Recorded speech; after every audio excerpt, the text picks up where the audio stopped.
우리 이렇게 한번 따라해 보겠습니다. 이런 각오로, 이런 각오로. 가끔가다 이런 엉뚱한 질문을 한번 던져봅니다. 밥이 언제 가장 맛있을까?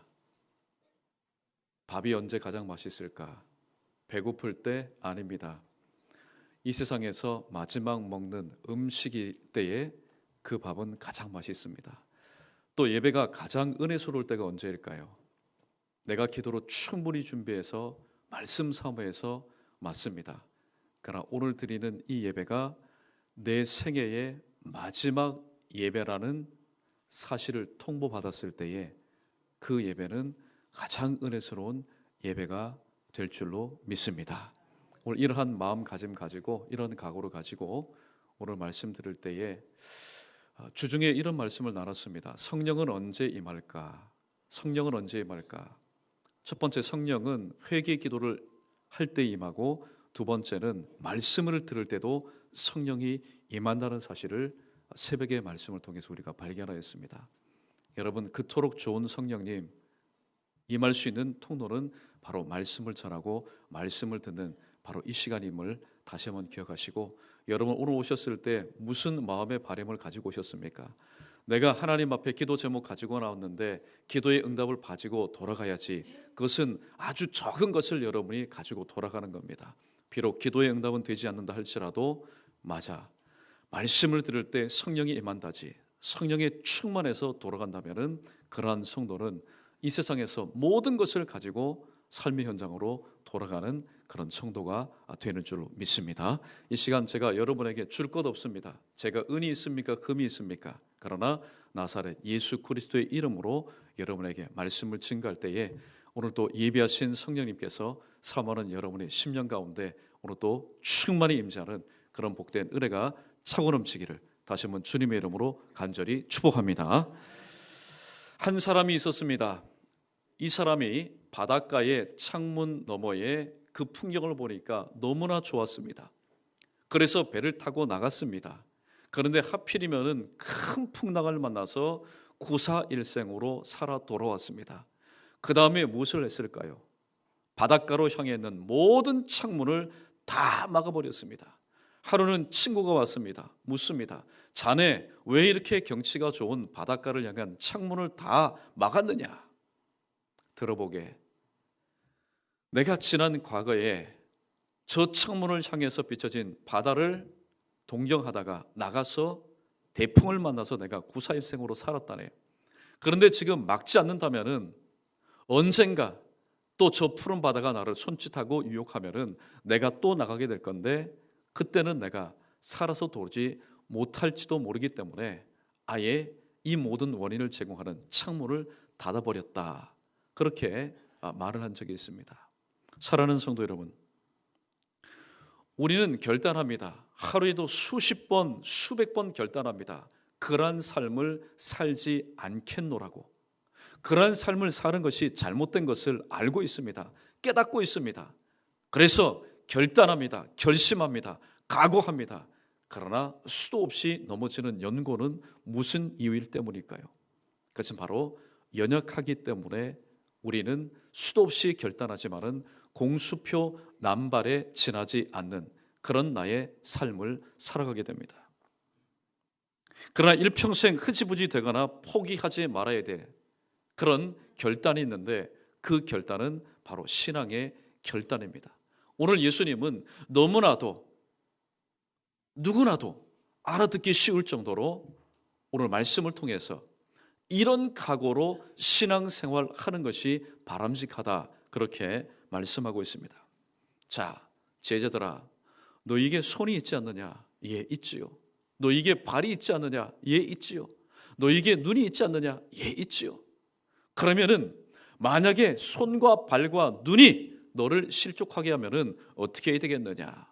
머뭇머뭇거리는 제자를 향해서 너의 손과 발이 너로 하여금 실족하게 하면은, 다시 말씀드리면은 죄를 범하게 하면은 찍어 내어버려라. 그래서 성한 발과 성한 손을 가지고 영원한 불에 들어가는 것보다는 불구의 모습으로 또 장애의 모습으로, 쉽게 말하면 성하지 못한 모습으로 영생에 들어가는 것, 이것이 더 낫다고 말씀하고 있습니다. 너에게 또 눈이 있지 않느냐? 예, 눈이 있죠. 너희의 눈이 너희로 하여금 실족하게 하면은 빼어버려라. 그래서 앞을 보지 못하는 그런 모습으로 천국에 들어가는 것이 두 눈을 뜨고 영원한 지옥에 들어가는 것보다 낫다라고 말씀하고 있습니다. 만약에 이를 문자적으로만 해석한다면 저도 어렸을 때 이 말씀을 듣고 식겁을 먹었습니다. 왜냐하면 사실 그 어렸을 때도 마음에 양심 있지 않습니까? 아이고, 내가 이 손을 가지고 죄를 범했는데, 이 발을 가지고 죄를 범했는데, 이 눈을 가지고 죄를 범했는데, 야, 예수님 말씀에 찍어버려라, 삐어버려라. 야, 그러면 나는 이제 앞으로 일평생 어떻게 살겠느냐? 여러분, 말씀을 들 때 그런 감동이 오니까요, 회개가 됩니다. 회개가 돼요. 근데 만약에 오늘 이 말씀을 문자적으로만 해석한다면 세상의 모든 그리스도인은 후천적인 장애인이 될 수밖에 없습니다. 다 빼어버려야 됩니다. 다 끊어야 되고 다 찍어버려야 됩니다.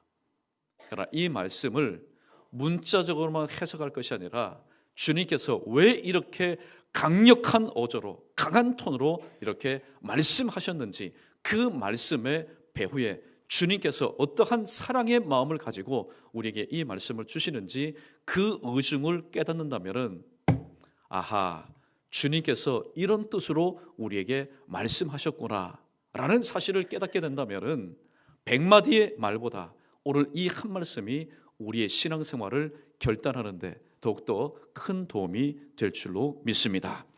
오늘 이 시간 본문을 중심으로 이런 각오로라는 제목으로 말씀을 전합니다. 첫 번째, 죄에 대한 책임은 스스로 감당해야 합니다.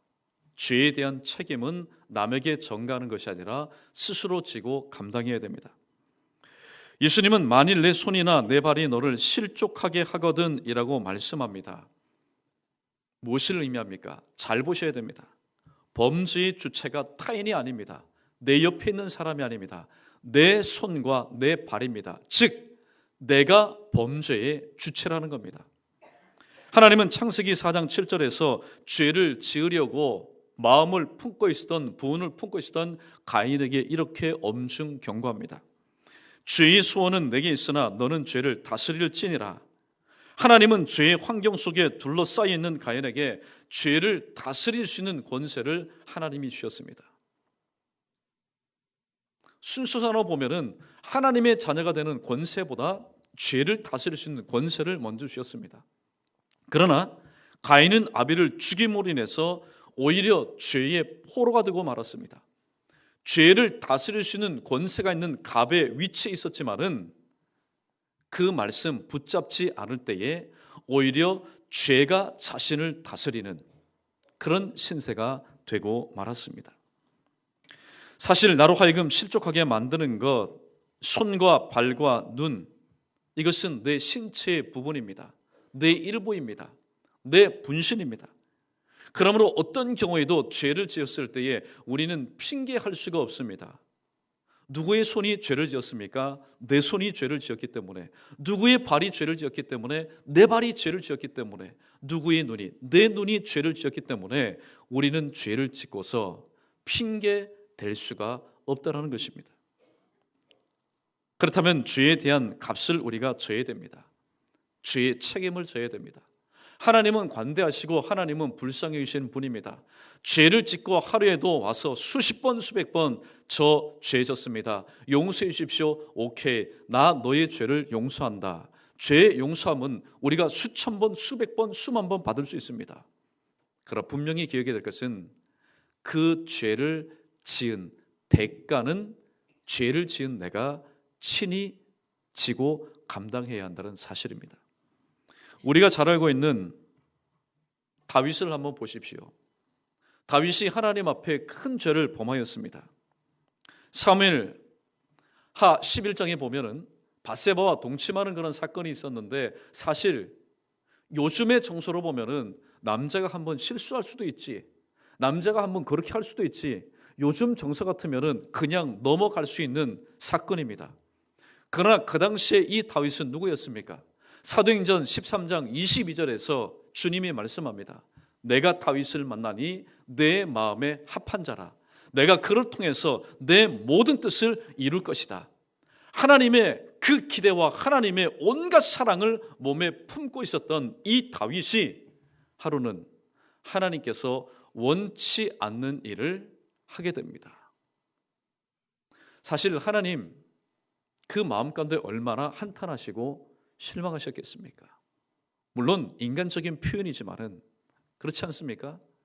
내가 어떻게 세운 다윗인데, 내가 어떻게 지금까지 우여곡절 여러 가지 환난을 통해서 야물딱지게 내가 만든 다윗인데 네가 나에게 이런 범죄를 지어서 나로 하여금 실망케 하느냐.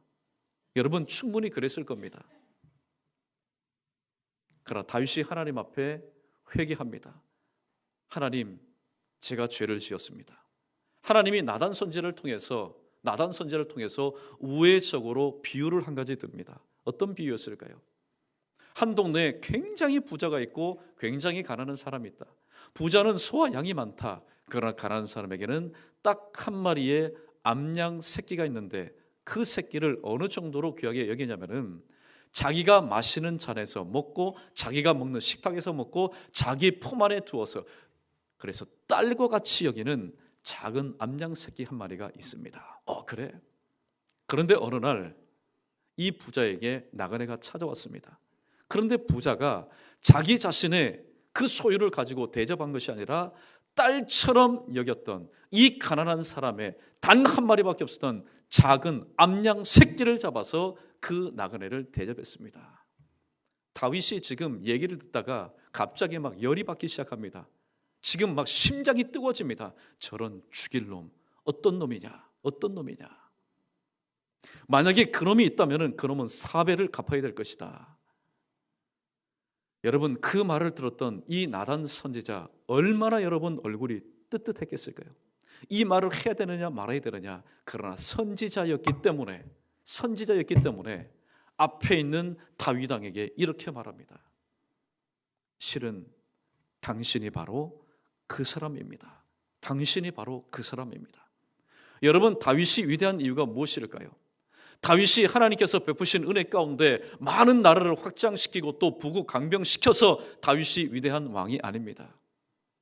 자기 잘못에 대해서 하나님이 사람을 통해서 네가 바로 그 사람이다, 네가 바로 그 죄를 지었다 라고 정죄할 때에 제가 바로 그 죄인입니다 라고 꼬그라치면서 회개하였기 때문에 다윗은 하나님 앞에서 위대한 왕으로 회개 이후에 폭넓게 쓰임받을 수가 있게 되었던 것입니다.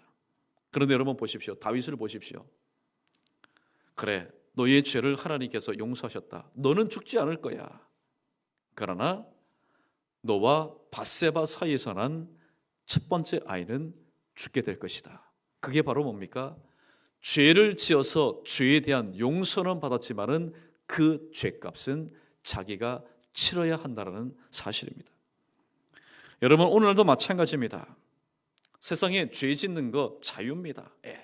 내가 죄를 짓든지 죄를 안 짓든지 하나님의 뜻대로 살든지 하나님의 뜻대로 살지 않는지 그것은 내 자유입니다. 그것은 누구도 침범할 수 없는 내 자유권입니다. 얼마든지 죄를 지을 수 있습니다. 죄를 먹고 마실 수 있고 죄 가운데 뒹굴 수도 있고 죄와 함께 짝할 수도 있습니다. 그러나 오늘 첫 번째 우리에게 주시는 교훈이 뭡니까? 그 죄의 결과는 반드시 내가 져야 하는 이유는 내가 그 죄를 내 손을 통해서 내 눈을 통해서 내 입술을 통해서 내 발을 통해서 하나님의 성전이라 일컬음을 받은 내 몸을 통해서 내가 죄를 지었기 때문에 그 죄의 결과는 내가 지어야 한다는 사실입니다. 오늘 본문에서 예수님은 사람이 범사에 상대방을 실족하게 만들지만은 때로는 상대방을 실족하게 했던 내 자신을 실족하게 할 수도 있다고 주님은 말씀하고 있습니다. 자, 그렇다면은 무엇이 자신을 실족하게 만들까요? 오늘 두 번째 우리에게 주시는 교훈, 이것을 한번 크게 한번 따라해 봅니다. 죄는 항상 자신과 가장 가까운 통로를 통해서 접근합니다. 이 말에 부인할 수 있는 사람이 있겠습니까? 나와 아무런 관계가 없는 저 미국에 있는 사람, 북극에 있는 사람, 아프리카에 있는 사람, 그 사람을 통해서 내가 죄를 짓지는 않았습니다. 나도 그 사람 모르고 그 사람도 나를 모릅니다. 근데 가만히 생각해 보면은 하나님이 주시는 이 머리 가지고 가만히 생각해 보면은 죄를 지을 때 보면은 그 범위가 먼 데 있는 것이 아니라 나와 가장 가까이에 있는 것들로부터 내가 죄를 짓게 되는 겁니다. 그러므로 가장 가까이에 있는 것들 혹은 사람, 환경, 내가 쥐고 있는 소유물들이 죄를 짓는 통로가 될 수 있다는 사실이죠. 예수님은 자신을 실족하게 만드는 것들이 먼 데에 있는 것들 혹은 외부적인 환경들이 아니라 바로 내 자신과 가장 가까이 있는 것들이라고 말씀하십니다. 오늘 7절 말씀에서 무엇이라고 말합니까? 네 손이, 네 발이, 내 눈이. 여러분, 세상에 우리의 손발 눈처럼 나와 가장 가까이 있는 것이 무엇이겠습니까? 눈 보십시오. 여기 달려있지 않습니까? 손도 보십시오. 발도 보십시오. 나랑 가장 가까이 있는 것들입니다. 그런데 이런 것들로 인해서 우리가 죄를 범할 수 있다는 사실입니다. 이처럼 죄는 내게 가장 중요한 것들을 통해서 들어옵니다. 여러분 보십시오. 주일 성수해야 된다. 왜 모르겠습니까? 학습받고 세례받고 수십 년 동안 신앙생활에서 주일 성수, 어떤 목사님은 주일 성수 약하다, 성수 예배 자체도 어떻게 해요? 거룩하게 우리가 드려야 된다, 그렇게 말을 하고 있습니다. 머리로 들어서 알고 있습니다. 가슴에도 다 새겨져 있습니다. 그런데 주일날 예배하러 나오는데 내게 가장 중요한 것들 무엇입니까?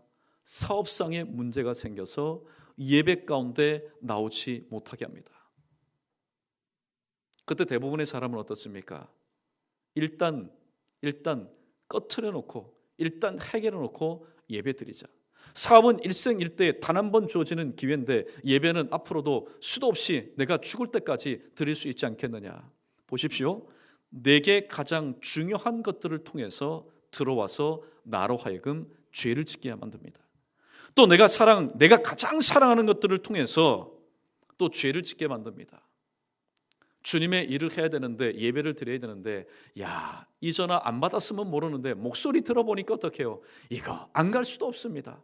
그 모임에 안 나갈 수도 없습니다. 왜냐하면 내가 평상시에 받은 은혜가 너무나 크기 때문에 매몰차게 끊을 수가 없습니다. 마귀는요, 우리가 가장 사랑하는 대인관계를 통해서 하나님께서 가장 좋아하시는 것을 하지 못하도록 때로는 바로 그 순간에 우리의 마음을 흔들기도 합니다. 때로는 내가 평상시에 가장 즐겨하였던 것, 세상 두 쪽 나도 이것은 칼같이 행하는 것, 뭡니까? 내 건강을 위해서 취미활동 혹은 등산, 이런 것들을 통해서 하나님의 일보다도 더욱더 중요시 여겨서 결국에는 하나님의 일을 하지 못하도록 만듭니다. 그러므로 내가 지금 무엇을 중요시 여기고 사랑하고 아끼는가, 온통 내가 중심이 되어서 내가 사랑하는 사람, 내가 아끼는 것들, 내가 중요하게 생각하는 것들을 생각하기 전에 과연 내가 지금 사랑하고 아끼고 중요하게 여기는 것들이 하나님과의 관계에 있어서 선한 영향력을 미치는지 아니면 하나님과의 관계에 있어서 악한 영향력을 미치는지를 먼저 곰곰이 따져볼 수가 있어야 되는 겁니다. 그저 내가 좋아하기 때문에, 내가 사랑하기 때문에, 내가 아끼는 것이기 때문에 이것을 우선순위에 둔다면은 우십니다. 누가 우실까요?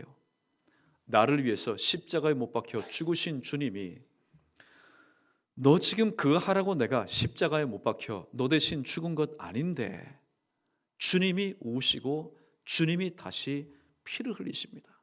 그렇기 때문에 이 모든 것들을 행할 때도 항상 하나님은 어떻게 생각하실까? 내가 지금 이러한 일을 행할 때에 하나님은 어떻게 보실까? 내 생각이 중요한 것이 아니라 하나님의 생각과 하나님의 뜻이 무엇인지를 먼저 염두에 두고, 하나님이시라면 분명히 이렇게 하실 거야. 사람이 주변에 들리는 소리, 소문에 의해서 판단 내리고 결단 내리면은 여러분 실족하기 쉽습니다. 그러나 내 뒤에서 들려오는 그 음성, 내 양심의 소리를 통해서 네가 그러면 되겠냐? 여러분, 양심의 소리는요, 대부분 우리가 들을 때 듣기 좋은 음성으로 들리지 않습니다. 예. 양심의 소리는요, 우리가 듣기 싫어하는 음성으로 들립니다. 왜냐하면 내 육체의 소욕을 가진 내 자신은 하나님의 뜻대로 살지 않으려고 자꾸만 나가려고 하는데, 신앙 양심의 소리는 그렇게 하지 말아라. 그렇게 하는 것은 하나님의 뜻대로 사는 것이 아니지 않느냐. 귀로 들어서 듣기 좋지 않은 소리들이 오늘 또 내 양심의 목소리를 통해서 증거된다는 사실입니다.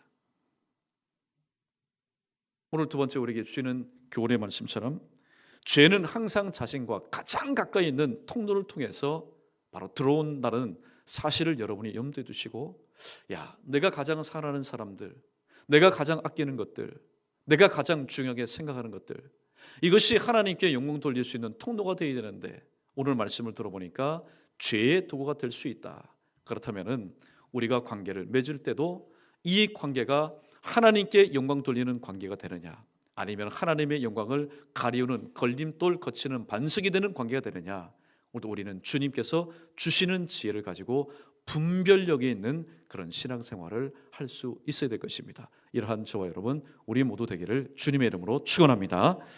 세 번째, 당장 눈앞에 작은 이익 때문에 장차 큰 축복을 놓쳐서는 안 됩니다. 여러분에게 질문합니다. 대답 한번 해보십시오. 크게 대답해 보십시오. 손과 발과 눈이 더 중요합니까? 내 생명이 더 중요합니까? 오늘 아침에 왜 이렇게 실족할 만한 질문을 하시는가? 다시 한번 질문합니다.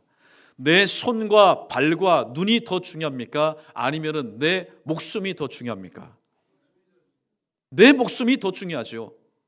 내 목숨은 끊어지면 그만입니다. 그러나 손가락 하나 부러지고 끊어진다고 해서 눈 하나 빠진다고 해서 여러분 큰일 나지 않습니다.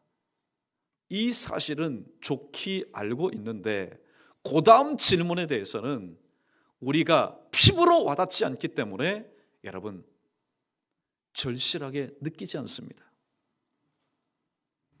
당연히 손과 발과 눈보다는 생명이 더 중요하고 소중한 것임에 틀림없습니다. 아무리 손과 발에 투자를 많이 했다 할지라도, 아무리 손과 발에 눈에 여러 가지를 투자했다 할지라도 생명보다 중요하지는 않습니다. 마찬가지로 내게 중요하게 여기는 것들, 내가 중요하게 여기는 것들, 사업, 직업, 학업이 아무리 중요하다 할지라도, 또 내가 사랑하는 이들, 심지어 나의 부모님, 나의 자녀들, 가족, 친구들이 아무리 소중하다 할지라도, 내가 즐겨하는 것들, 취미생활, 문화생활이 아무리 가치 있고 그것들로 인해서 내가 위안을 받고 또 삶의 새 소망을 느낀다 할지라도 영혼과는 바꿀 수가 없는 것입니다. 두 번째가 좀 걸리지 않습니까? 내가 사랑하는 부모님들, 내가 사랑하는 자녀들, 특별히 꼬물꼬물 거리는 눈에 넣어도 아프지 않을 손주들. 그러나 여러분 보십시오. 육체를 입고 있는 존재는 이 땅에서 길어야 100년입니다. 다 이 땅에 있다가 썩어질 것들입니다. 그러나 영혼은 무엇입니까? 영혼은 영원한 것입니다. 그런데 영혼의 영원함에 대해서 동경이 없고 산소망, 부활의 소망이 없으면 사람들이 현실 문제 가운데 민감해질 수밖에 없습니다. 그런데 여러분 보십시오. 초대교회를 보십시오. 초대교회 사람 우리와 똑같은 사람들입니다. 배고프면 삼시세끼 먹어야 되는 사람들입니다. 좋은 일이 있으면 웃었던 사람이고 슬픈 일이 있으면 울었던 사람들입니다. 성정이 똑같은 사람들이었습니다. 그러나 그들의 삶의 스타일은 오늘날 작금의 우리의 삶의 스타일과는 다릅니다. 우리는 하늘을 보았다가도 때로는 어떻게 해요? 땅을 쳐다보기도 합니다. 기웃기웃합니다. 오락가락합니다. 머뭇머뭇거립니다. 줄다리기 합니다. 저울질을 합니다. 그러나 초대교회 성도들은 저울질이 뭡니까? 오락가락이 무엇입니까? 긴가민가가 무엇입니까? 갸우뚱이 무엇입니까? 오직 주님은 언제 오실까? 내일 오실까? 다음 주에 오실까? 다음 달에 오실까? 내년에 오실까? 마라나다, 주 예수여 오시옵소서. 왜 그랬습니까? 그들의 삶에는 핍박과 환난과 여러 가지 어려움이 있었지만은 그들 마음 가운데는 산소망과 부활의 신앙이 있었기 때문에 현재 작금에 일어나는 피부로 와닿는 이 모든 고통스럽고 어려운 삶들이 전혀 문제가 되지 않았던 것입니다. 왜냐하면 그들에게는 잠깐의 경한 환난보다는 장차 임하게 될 영광이 그들에게는 더욱더 크게 여겨졌고 거기에 산 소망과 가치를 두었기 때문에 지금 우리가 생각할 때는 그저 이렇게 평가합니다. 야, 초대교회 성도들 신앙 대단하다. 그들 참 대단하다. 아닙니다. 우리는 더 대단할 수 있습니다. 어떻게 할 때요? 지금 나의 삶보다는 지금 내게 주어지는 당장에 내 앞에 있는 작은 이익보다는 장차 내게 임할 하늘의 큰 상급과 부활의 신앙에 초점을 맞춘다면 우리는 초대교회 성도들보다도 주님이 말씀합니다. 너희가 나를 믿느냐? 그러면은 내가 한 것보다도 더 큰 일을 너희가 할 것이라고 말씀하기 때문에 초대교회 성도들보다도 더 위대하게, 더 폭넓게 쓰임받을 수 있게 된다는 사실입니다. 사랑하는 성도 여러분, 저는 이런 비유를 자주 듭니다. 마치 어린아이, 우리가 어린아이 같지 않습니까? 어린아이가 손에 쥐고 있는 것, 그 어린아이에게는 부모보다도 더 귀한 겁니다. 예. 형제보다도 더 귀한 겁니다. 부모가 달라 그래도 어떻게 해요? 안 줍니다. 안 줘요. 뺏으려면 어떻게 해요? 울어버립니다. 예. 왜냐하면 그 아이에게 있어서는 부모보다도 형제보다도 때로는 어떻게 해요? 10만 원짜리 수표보다도 100만 원짜리 다발보다도 지금 손에 쥐고 있는 것이 더 귀중하다고 생각하고 믿기 때문입니다. 그런데 부모님은 어른은 다 알죠. 그거 보면은 눈깔 사탕 가치로 따져도 그거 뭐 100원도 되지 않습니다. 그래서 더욱더 좋은 것을 주기 위해서 어떻게 합니까? 자, 내가 이것을 줄 테니까 그것을 어떻게 해요? 내려놓아라. 절대로 내려놓지 않습니다. 절대로 내려놓지 않습니다. 그러면 우리는 그런 아이를 바라보면서 야, 저 바보, 세상에 저런 바보. 예? 아이고, 나한테 저 돈 주면은 내가 유견하게 쓸 텐데 우리는 그 아이를 향해서 아이고 저런 철없는 놈, 저러니까 어린아이지, 저러니까 애지. 그런데요, 그 말이 내게 정확하게 토시도 틀리지 않고 올 때가 있다는 겁니다.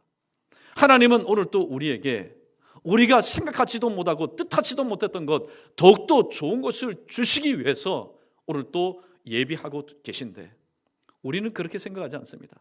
하나님 얼마나 좋은 것 주시려고요? 얼마나 값진 것 주시려고요? 얼마나 귀한 것 주시려고요? 저는 절대로 놓지 않습니다. 제가 지금까지 체험한 것, 이 손에 쥐고 있는 것, 이게 저에게는 모든 것이고 이게 저에게는 최고의 것입니다. 절대로 놓지 않습니다. 그러한 우리를 향해서 주님은 이렇게 말씀합니다. 마태복음 7장과 누가복음 11장 말씀을 통해서 자, 하물며 악한 부모라 할지라도 자식에게 좋은 것을 줄 알거든 하물며 하늘에 계신 천부께서 너희에게 마태복음 7장에 보면은 좋은 것을 주시지 않겠느냐? 누가는 더욱더 구체적으로 말합니다. 누가복음 11장에서 성령을 주시지 않겠느냐? 그렇게 말씀하고 있습니다. 여러분, 이 땅에서 우리가 받을 수 있는 가장 최고의, 가장 최상의, 가장 귀하고도 소중한 분은 누구이십니까? 우리는 이렇게 생각합니다. 지금 내가 돈이 좀 궁하니까 하나님 하늘 문을 여셔서 하늘에서 돈다발이 어떻게 해요? 한 자루가 좀 떨어지면은 그 사람은 분명히 감사할 겁니다. 할렐루야, 하나님 감사합니다. 때로는 눈물을 흘릴지도 모릅니다. 그러나 여러분 보십시오. 그 사람은 그 순간 그 돈다발로 인해서 기뻐하고 하나님 앞에 이례적인 감사는 드릴지는 몰라도 다음에 또 기도했을 때 하나님이 주시지 않으면 주셨던 하나님을 원망하고 그 하나님께 불평할 수밖에 없다는 겁니다. 그래서 오늘 세 번째 대제에서 주님이 말씀하신 게 바로 이겁니다. 너희가 이 땅의 눈앞에 보이는 작은 이익 때문에 큰 축복을 여러분 놓치지 말라는 이게 바로 이겁니다. 그래서 항상 우리는 기도할 때에 이번 주 새벽 기도에도 우리가 새벽에 기도의 패턴을 좀 바꾸자 해서 그런 말씀을 계속 드립니다. 성령에 관한 말씀을 계속해서 드렸습니다. 성령은 누구입니까? 성령은 우리의 모든 것이요 나의 힘이요 우리의 전부이신 분입니다. 근데 정말로 성령은 우리에게 필요한 분이신데, 그래서 하나님은 성령을 구하라고, 성령을 찾으라고, 성령을 두드리라고 그렇게 말씀하시는데, 우리는 무엇을 구하고 무엇을 두드리고 무엇을 찾습니까? 마태복음 6장 31절, 무엇을 먹을까, 무엇을 입을까, 무엇을 마실까, 온통 이 땅에 있다가도 없어질 것, 그러나 지금 당장에 없으니까, 원하니까 그것만을 구하는 우리의 삶을 통해서 아니야. 기도라는 것은 너희가 원하는 것을 구하는 것이 아니라 정말로 너희에게 필요한 것, 하나님이 주시기를 원하는 것을 구하는 것이 기도다. 그렇게 주님이 가르쳐주고 계신다는 사실입니다. 부분에 집착하다가 전체를 놓치는 사람, 어리석고 어린 사람임에 틀림없습니다. 예수님은 손과 발과 눈에 집착하다가 성한 몸을 가지고 영원한 지옥불에 들어가는 것보다는 찍든지 뼈버리든지 상한 몸을 가지고 영생에 들어가는 것이 옳다고 우리에게 말씀하고 있습니다. 그렇다고 해서 여러분, 이 말씀을 문자적으로 해석해서 맞다, 오늘 이 말씀을 들어보니 이 눈이 방정맞았지, 이 눈 뼈버리고, 이 손이 잘못되었지 찍어버리고, 이 다리가 잘못되었지 발이 잘못되었지 찍어버리는 그런 어리석음이 아니라 이러한 각오로 눈을 빼서라도 내가 죄를 짓지 않겠다, 손발을 찍어서라도 내가 다시는 이런 죄를 짓지 않겠다라는 이런 각오를 가지고 살아갈 수 있는 저 여러분, 우리 모두 되기를 주님의 이름으로 축원합니다. 마지막 네 번째입니다. 다시 한번 크게 따라해 봅니다. 죄로부터의 구원에는 즉각적인 신앙의 결단이 필요합니다. 몸 안에 잊지 말아야 될 것이 있을 때에 우리는 제거 수술이라는 것을 하게 됩니다. 몸 안에 잊지 말아야 될 것이 있을 때 우리는 제거 수술을 합니다. 때로는 부분 수술을 하게 됩니다. 부분 마취를 하기도 하고, 때로는 전신 마취를 통해서 내 몸 안에 잊지 말아야 될 것을 우리는 끄집어냅니다. 여러분, 왜 부분 마취를 하고 전신 마취를 합니까? 병원에서 돈 벌기 위해서 아닙니다. 맨정신으로 사람 눕혀서 몸에서 적출하게 되면은, 꺼내게 되면은 감당할 수 없기 때문에 부분 마취 내지는 전신 마취를 합니다.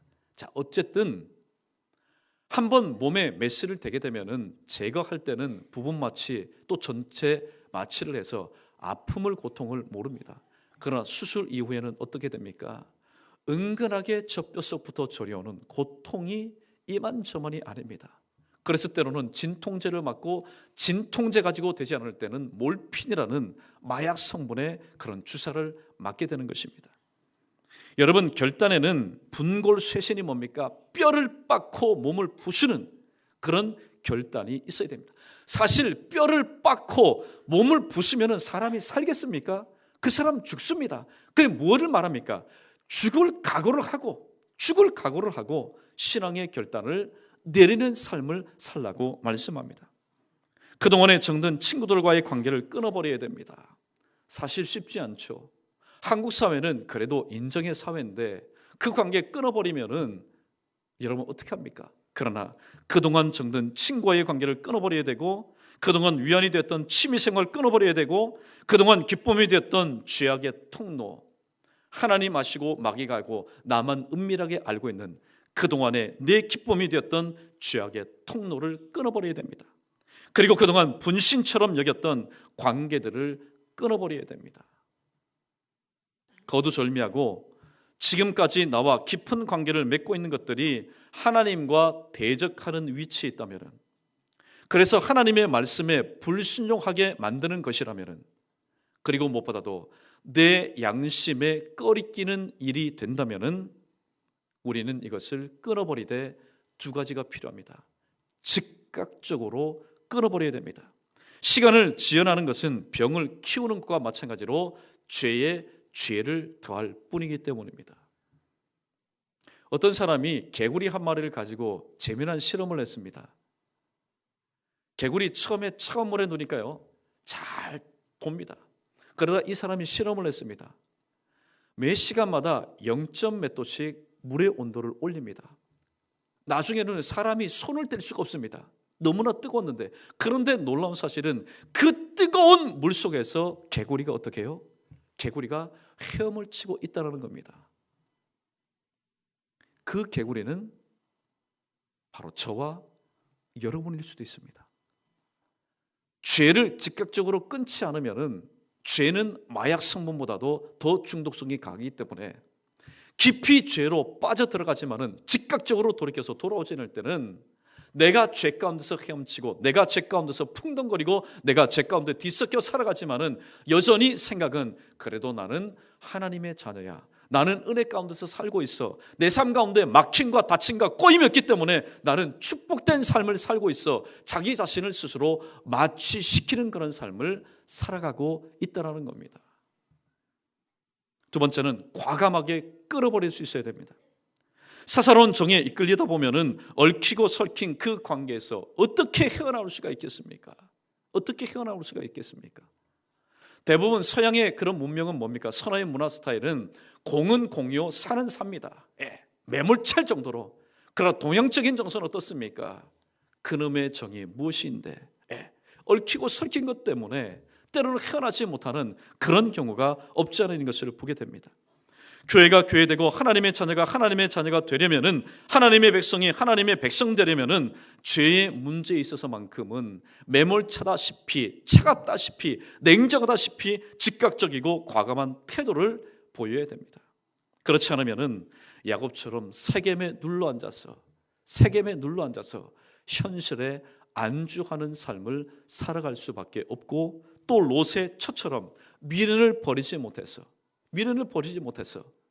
이미 잿더미가 되어버린, 한때 나에게 과거에 기쁨을 줬고 위안을 줬던 그것을 또다시 돌아볼 수밖에 없기 때문입니다. 말씀을 정리합니다.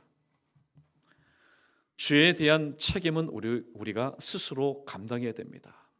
감당해야 된다고 해서 감당해야 되는 것이 아니라 우리가 감당해야 되는 겁니다. 여러분, 이 사실을 분명히 아십시오. 죄의 용서는 하나님 앞에 나와서 하나님, 제가 이런 죄를 지었습니다. 죄의 용서를 구할 때 죄의 용서는 얼마든지 우리가 받을 수 있습니다. 그러나 죄 용서 받은 것만으로 끝나지 않은 것은 내가 하나님 앞에서 내 마음껏 지었던 그 죄의 결과는, 죄의 대가는 내 자신이 치러야 하기 때문입니다. 두 번째, 죄는 항상 자신과 가장 가까운 통로를 통해서 접근합니다. 그러므로 내게 가장 가까웠고 또 내가 가장 아끼고 내가 소중하게 여기는 것이라고 해서 우리가 마음에 안도를 두어서는 안 됩니다. 안심해서는 안 됩니다. 왜냐하면 마귀는 내가 안심하고 있는 그 틈을 통해서 얼마든지 언제든지 누구든지 어떤 환경을 통해서든지 역사할 수 있기 때문입니다. 세 번째, 당장 눈앞에 작은 이익 때문에 장차받을 큰 축복과 큰 상급을 절대로 놓쳐서는 안 됩니다. 죄로부터의 구원에는 즉각적인 신앙의 결단이 필요합니다.